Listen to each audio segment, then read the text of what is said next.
In today's video, I'm going to teach you how to add list to Webflow.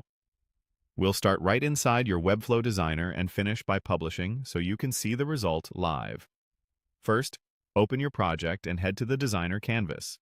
With your page visible, open the Add panel and locate the basic category. From Basic, drag the list element onto the canvas where you want it to appear. If you prefer, you can also click to insert it where your cursor is positioned. Once the list is on the page, click it on the canvas to make sure it's selected.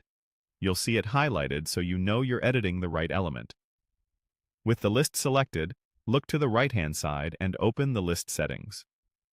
Here's where you control how the list behaves.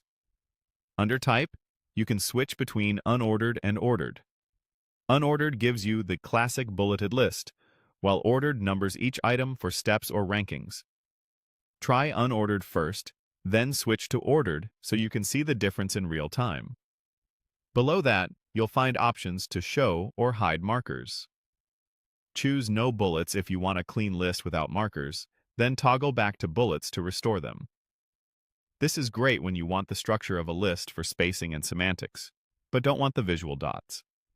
If you return to unordered, you'll get your standard bullets again. If you want more control, click Show All Settings to expand the full panel. This exposes additional controls that help you fine-tune spacing and presentation. Now, move through the tabs on the right to Style and enhance your list. In the Style tab, adjust typography, color, spacing, and alignment for both the list and the individual list items.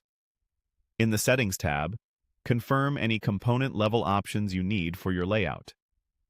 Then, in Interactions, you can assign simple effects like fade-ins or subtle moves, so the list animates when it scrolls into view.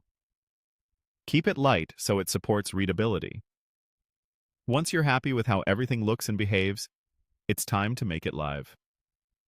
Click Publish.